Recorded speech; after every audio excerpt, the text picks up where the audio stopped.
আসসালামু আলাইকুম। কেমন আছেন সবাই? চলে আসলাম নতুন আরেকটা রেসিপি নিয়ে। আর আজকে আমি রান্না করবো মুসুরি ভাত।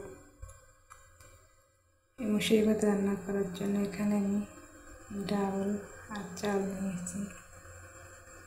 তো দুইটা একসঙ্গে ধুয়ে আমি বসিয়ে দিচ্ছি।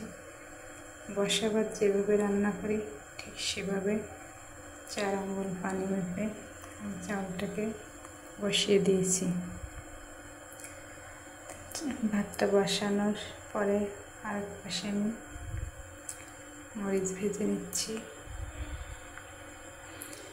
এখানে মরিচের ভর্তা লাগবে, সেজন্য সঙ্গে দিয়ে দিচ্ছি রসুন। মরিচটা ভাজা হলে দিয়ে দিব পেঁয়াজ। এটা আমাদের ওদিকেই খায়, এটা মুসুরি ভাত বলে। এক এক দেশের এক এক খাবার, জানি না আপনাদের এখানে খাই কি না। আর এই ভাতটা রান্না করার জন্য মসুরির ডাল আর চাউল লাগে। হাতে ভাঙা মসুরির ডাল হলে সব থেকে ভালো হয়। তো আমি পেঁয়াজ মরিচটা ভেজে নিয়েছি সব। এখন এখানে আমি দিয়ে দেব কালি জিরা। কালি জিরাটা ধুয়ে আমি ছেঁকে রেখেছিলাম, আর এক সাইড করেই দিয়ে দিচ্ছি, যেহেতু তেলটা প্রচুর গরম, মাঝখানে দিলে ছিটে শরীরে লাগতে পারে। তো কালি জিরাটা আমি হালকা করে ভেজে নিয়েছি। কালি জিরা হালকা করে ভেজে নিতে হয়, নাহলে তিতা হয়ে যায়। তো এগুলো ভাজা শেষে মিষ্টি কুমড়া ভাজার জন্য ফালি করে কেটে নিয়েছি। আর এখানে দিয়ে দিচ্ছি লবণ, হলুদ, মরিচের গুঁড়া। এগুলো দিয়ে আমি এটাকে ভালোভাবে মেখে দিয়ে দেব 2 চা চামচ কর্নফ্লাওয়ার। আর কর্নফ্লাওয়ারটা দেওয়াই এটা অনেক ক্রিস্পি হয়, খেতে অনেক ভালো লাগে। তো আমি এভাবেই বেশি ভাজি করি। এগুলো দিয়ে মেখে চলে গেলাম চুলায় ভাজার জন্য। তেলটা গরম করে আমি একে একে সব মিষ্টি কুমড়াগুলো এখানে দিয়ে দিচ্ছি। এটা চুলার আঁচ কমিয়ে মিষ্টি কুমড়াগুলো ভেজে নেব।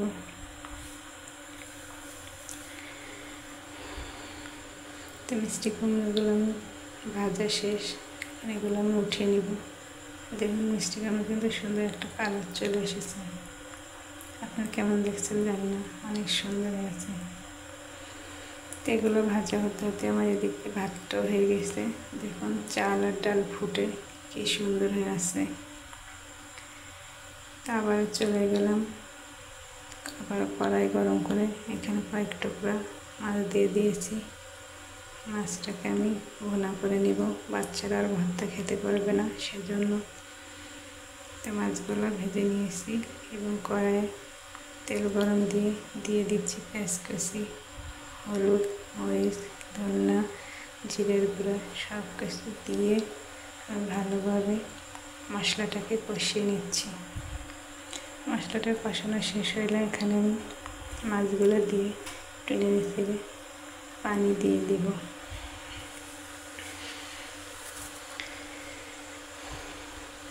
তো মাছগুলো মিলে আমি পানি দিয়ে মাছটাকে সুন্দর করে ভুনা করে নিয়েছি। তো যদি আমার ভিডিওটি ভালো লাগে অবশ্যই ভালোবাসা দিয়ে আমার পাশে থাকবেন, আর এই রেসিপিটা অবশ্যই বাসায় ট্রাই করবেন, এটা খেতে অনেক ভালো লাগে। তা মাছ ভুনা শেষে আমি যে মরিচগুলো ভাজছিলাম সেগুলো গুঁড়া করে নিয়েছি। আমি দিয়ে দিচ্ছি পেঁয়াজ কুচি, লবণ আর সরিষার তেল দিয়ে এই মরিচের ভর্তাটা আমি এভাবেই বানিয়ে নিব হাতেই। তো এটা বানিয়ে নিয়েছি এবং সঙ্গে কালি জিরা ভর্তাটাও আমি বানিয়ে নিয়েছি। আজকে আমার হাতের 12টা বেজে যাবে, কারণ মরিচ ধরলে প্রচুর হাত জ্বালা করে। তো আমি সব কিছু রেডি করে নিয়েছি। দেখুন কি সুন্দর হয়েছে। তো অবশ্যই আপনারা বাসায় ট্রাই করবেন। আমার মনে হয় এই রেসিপিটা আপনাদের কাছে অনেক ভালো লাগবে, একবার ট্রাই করে দেখতেই পারেন। তো আজকে এই পর্যন্ত।